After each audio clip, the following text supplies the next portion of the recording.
La elegante sala de reuniones del bufete de abogados contrastaba con la tensión palpable que emanaba de los tres hermanos Montero, sentados alrededor de la mesa de caoba.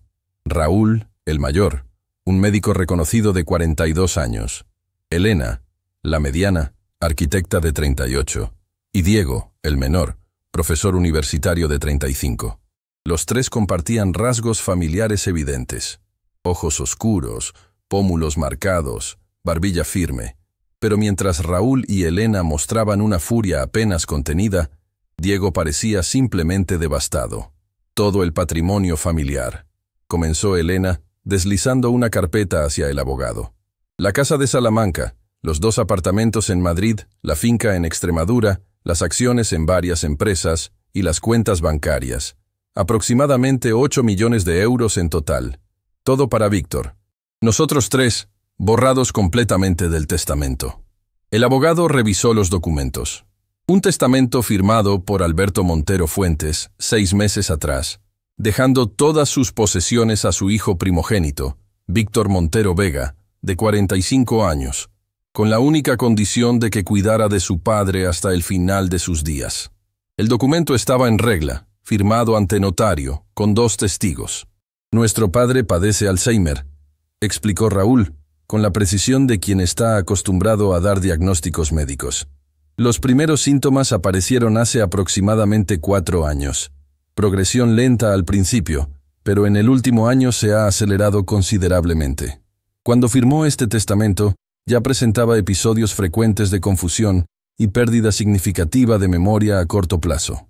Sin embargo, intervino el abogado, el notario certifica que se encontraba en pleno uso de sus facultades mentales en el momento de la firma. Porque nadie le informó del diagnóstico, respondió Elena con amargura. Víctor ha controlado todo el acceso médico a nuestro padre durante los últimos 3 años. Lo ha aislado progresivamente, primero de amigos, luego de la familia extendida, y finalmente de nosotros 3. Diego, que hasta entonces había permanecido en silencio, finalmente habló con voz quebrada. Siempre fuimos una familia unida. Papá nos trató a los 4 por igual toda su vida. Incluso después de que mamá falleciera hace 6 años, mantenía un contacto cercano con todos. Nos reuníamos cada domingo para comer juntos, nos consultaba decisiones importantes, hasta que Víctor se mudó con él.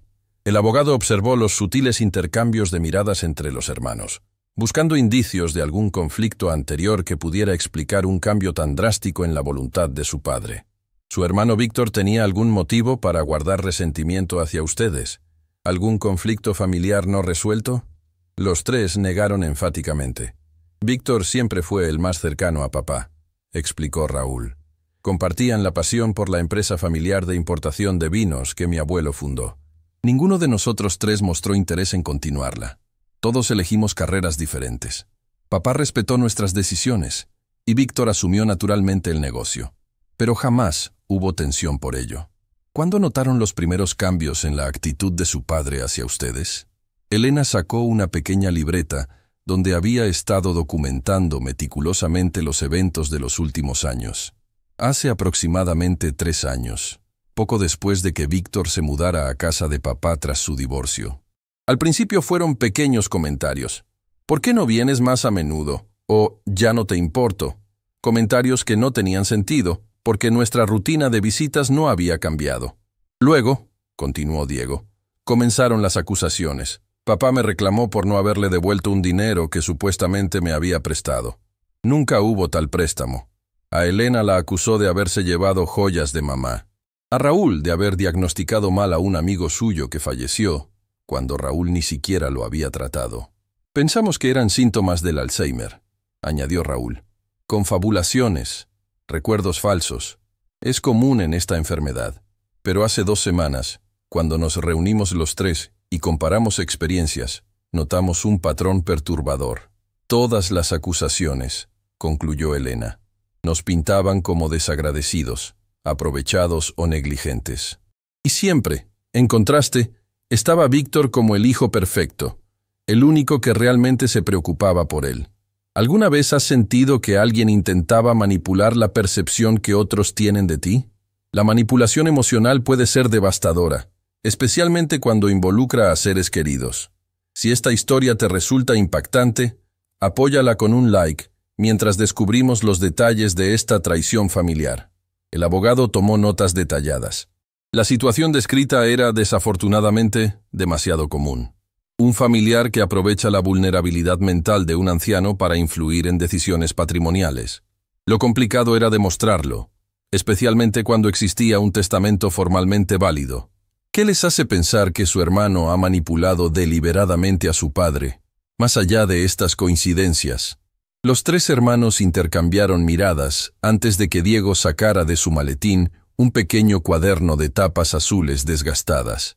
«Encontramos el diario de papá», explicó con voz temblorosa. «Lo mantuvo durante años, desde que mamá enfermó. Lo escondía en un compartimento secreto de su escritorio, un lugar que solo nosotros conocíamos porque él mismo nos lo mostró años atrás. Víctor aparentemente no sabía de su existencia», añadió Elena. «De lo contrario, lo habría destruido». El abogado tomó el diario, hojeándolo cuidadosamente. Las primeras entradas mostraban una caligrafía firme y clara. Reflexiones sobre la enfermedad de su esposa, el negocio familiar, el orgullo por sus 4 hijos.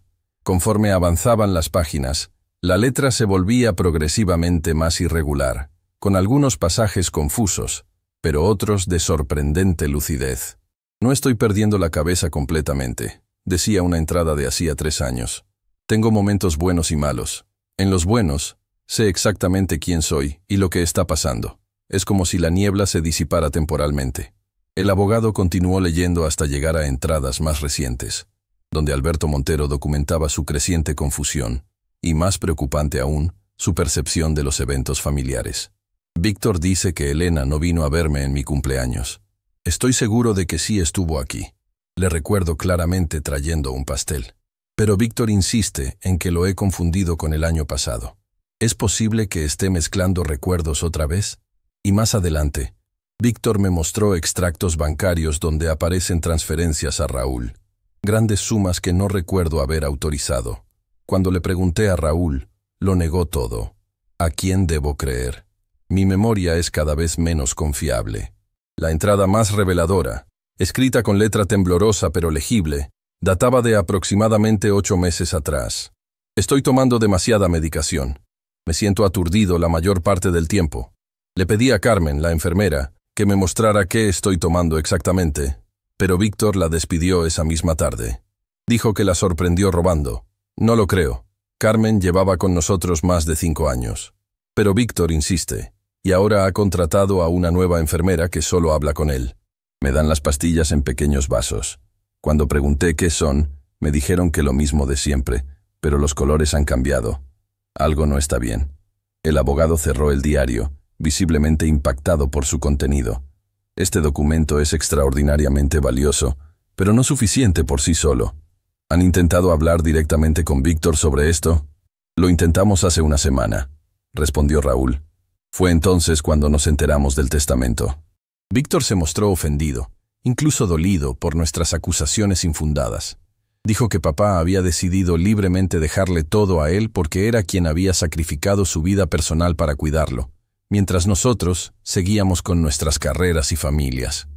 «Y lo peor», añadió Elena, «es que cuando insistimos en ver a papá, Víctor dijo que estaba demasiado alterado por nuestras recientes visitas conflictivas y que el médico había recomendado evitarle disgustos.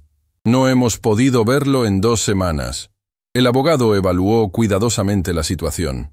Tenía experiencia en casos similares y sabía que requerían un enfoque estratégico, combinando acciones legales con investigación meticulosa. «Vamos a proceder en varios frentes», explicó. «Primero, solicitaremos una evaluación médica independiente de su padre por expertos en neurología y psiquiatría geriátrica. Segundo, investigaremos a fondo la gestión de medicamentos, localizando a la enfermera despedida y revisando las prescripciones médicas. Tercero, reconstruiremos cronológicamente los eventos de los últimos años, contrastando el diario con evidencias externas como mensajes, fotografías y testimonios». «¿Y mientras tanto?», preguntó Diego con preocupación evidente. «Papá sigue bajo el control exclusivo de Víctor. Si éste se da cuenta de nuestra investigación, Presentaremos mañana mismo una medida cautelar, respondió el abogado con determinación. Solicitaremos al juzgado que designe un tutor provisional independiente hasta que se resuelva la situación. Es una petición excepcional, pero con el diario y sus testimonios, tenemos argumentos sólidos para justificarla. La protección de los adultos mayores vulnerables debería ser una prioridad en nuestra sociedad. ¿Crees que deberían existir más mecanismos legales para prevenir este tipo de abusos? Comparte tu opinión en los comentarios mientras continuamos con esta impactante historia. Los siguientes días fueron una carrera contra el tiempo. El juzgado, tras revisar la documentación presentada, concedió parcialmente la medida cautelar. Alberto Montero permanecería en su domicilio, pero bajo la supervisión de un tutor judicial que garantizaría su bienestar y limitaría la influencia exclusiva de Víctor sobre las decisiones médicas y personales. La reacción de Víctor fue virulenta. Contrató a uno de los bufetes más prestigiosos de la ciudad y presentó una contrademanda, acusando a sus hermanos de intentar manipular a su padre para recuperar una herencia que habían perdido por su negligencia y abandono. Mientras la batalla legal se intensificaba, el equipo del abogado avanzaba en la investigación.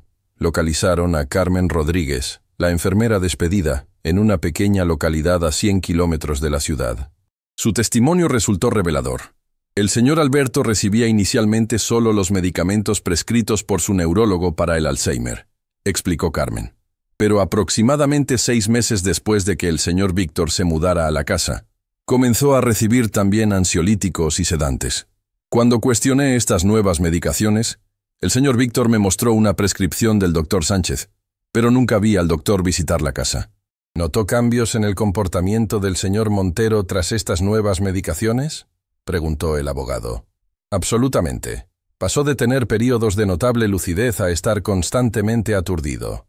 Dormía más, estaba más confundido y, sobre todo, más sugestionable. Aceptaba sin cuestionar lo que el señor Víctor le decía, incluso cuando contradecía sus propios recuerdos. El abogado investigó al doctor Sánchez, descubriendo que era un antiguo compañero de universidad de Víctor, con un historial de sanciones por prescripción irregular de medicamentos controlados. Una visita al neurólogo original del señor Montero confirmó que jamás había autorizado los ansiolíticos ni los sedantes. Paralelamente, el equipo reconstruía meticulosamente la cronología de los últimos años, recopilando pruebas que contradecían las supuestas ausencias y negligencias de los 3 hermanos. Mensajes de texto, fotografías fechadas, registros de llamadas y testimonios de amigos y vecinos confirmaban que Raúl, Elena y Diego habían mantenido un contacto regular con su padre, exactamente como ellos afirmaban. 3 semanas después de la primera consulta, el abogado se reunió nuevamente con los hermanos Montero para presentar los avances. Tenemos suficiente evidencia para impugnar el testamento por incapacidad del otorgante y por influencia indebida, explicó, mostrándoles un extenso informe. El panel médico independiente ha determinado que su padre presentaba deterioro cognitivo significativo en el momento de la firma, incompatible con la toma informada de decisiones tan trascendentales. ¿Y qué hay de Víctor?, preguntó Raúl.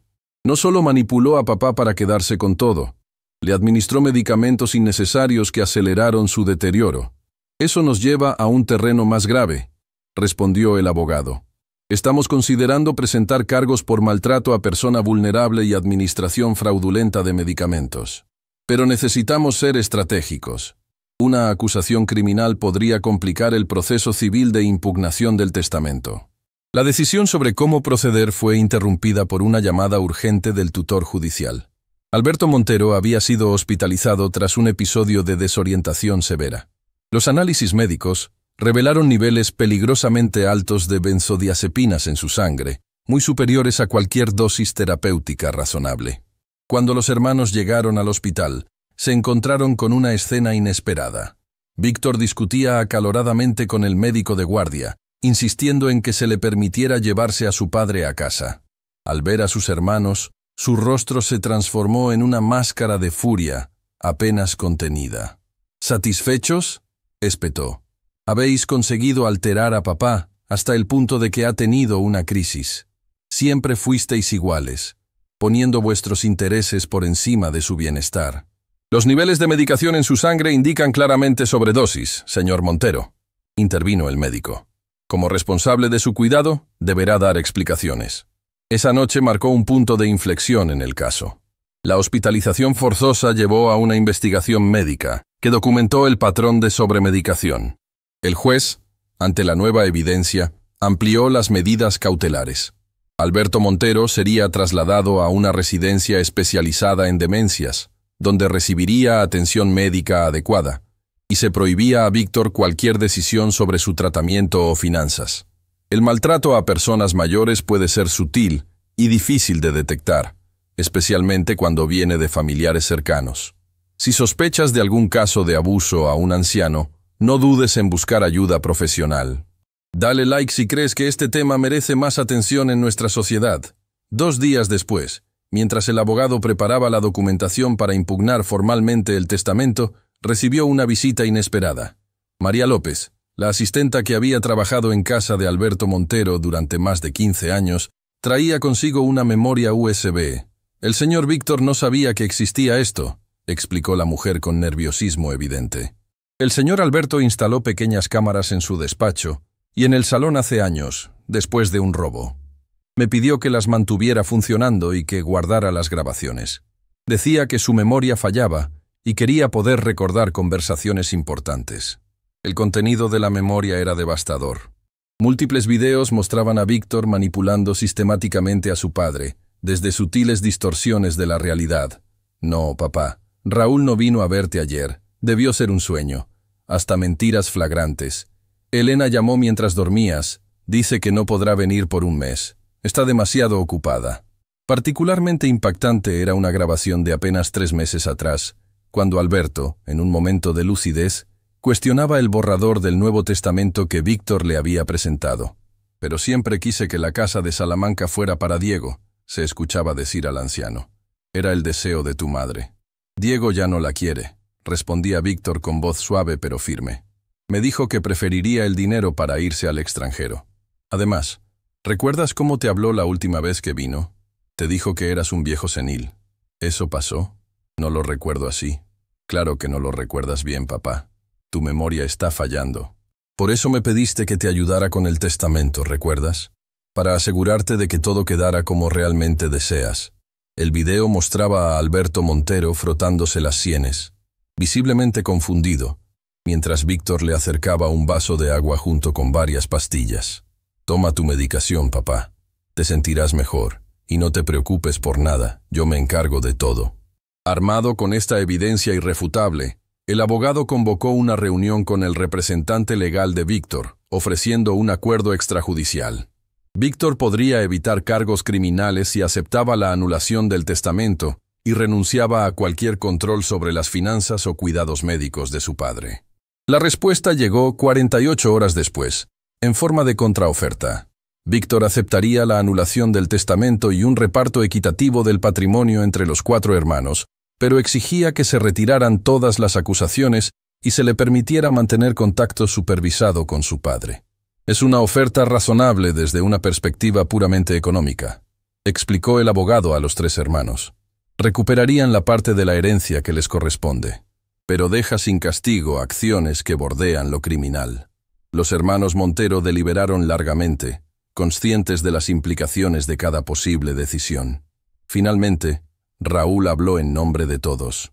Rechazamos la contraoferta. Esto nunca ha sido por dinero.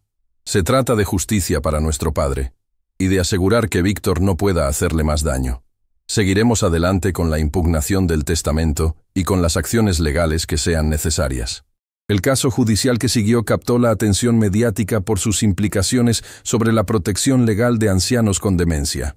Durante 3 intensos meses, el tribunal escuchó testimonios médicos, revisó evidencias documentales y analizó las grabaciones que mostraban la sistemática manipulación ejercida por Víctor. El desenlace llegó en forma de una sentencia contundente.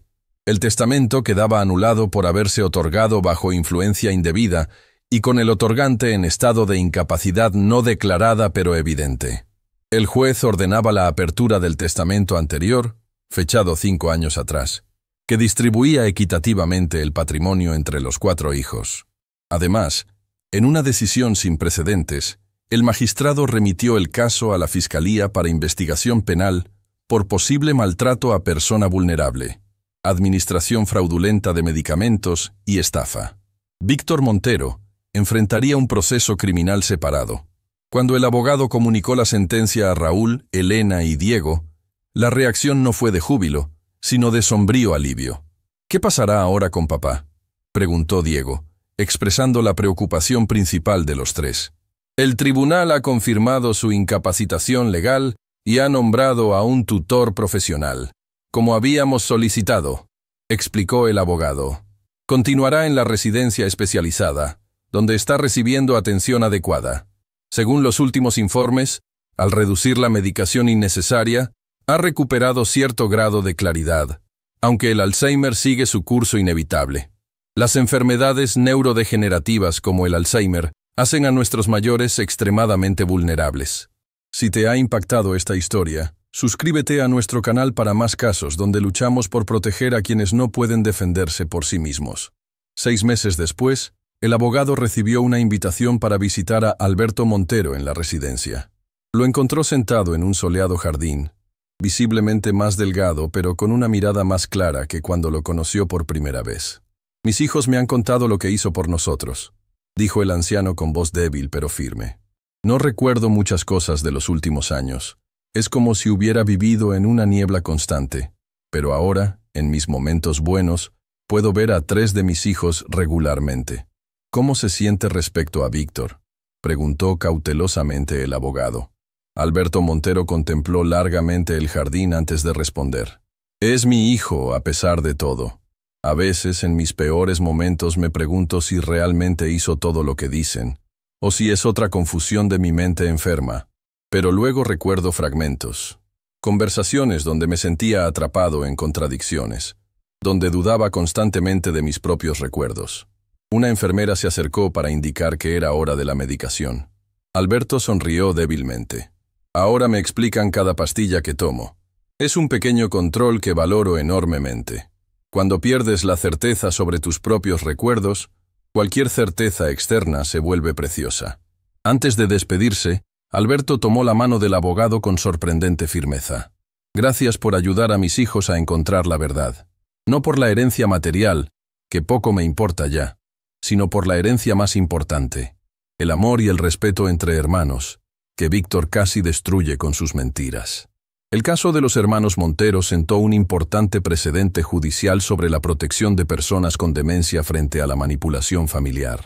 Las grabaciones que Alberto había dispuesto, en un acto de previsión extraordinaria, se convirtieron en material de estudio en facultades de Derecho y Medicina.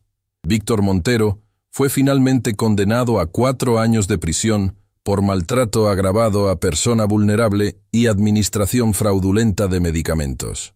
La sentencia, recurrida hasta la última instancia, fue confirmada por el Tribunal Supremo, estableciendo jurisprudencia sobre estos delitos en el contexto de demencias. Raúl, Elena y Diego utilizaron parte de la herencia recuperada para establecer una fundación dedicada a la protección legal de ancianos con deterioro cognitivo, financiando servicios de asesoría, investigación y apoyo. «Nuestro caso no es único», explicó Elena durante la presentación de la fundación. «La combinación de patrimonio familiar, enfermedades neurodegenerativas y relaciones familiares complejas crea el caldo de cultivo perfecto para este tipo de abusos. Queremos que nuestra experiencia sirva para proteger a otros ancianos vulnerables». Para el abogado, el caso Montero quedó registrado como uno de esos extraños triunfos donde la justicia legal y la justicia moral coinciden plenamente. No solo se había restaurado el derecho patrimonial de los hermanos, sino que se había protegido la dignidad y la autonomía posible de un anciano en sus últimos años de vida. Pero quizás la lección más valiosa del caso quedó resumida en las palabras que Alberto Montero escribió en su diario, en uno de sus últimos momentos de claridad, y que el abogado citaría frecuentemente en conferencias posteriores. «La memoria puede fallarnos, pero la verdad siempre encuentra su camino hacia la luz. Confío en que mis hijos la encontrarán, aunque yo ya no pueda distinguirla claramente. Y cuando la encuentren, espero que también encuentren el perdón, incluso para quien no supo merecerlo. La codicia puede destruir los lazos familiares más fuertes, pero la búsqueda de la verdad puede reconstruir lo que parecía irremediablemente perdido. Si esta historia te ha conmovido, no olvides compartirla y suscribirte para más casos donde la justicia prevalece contra todas las expectativas.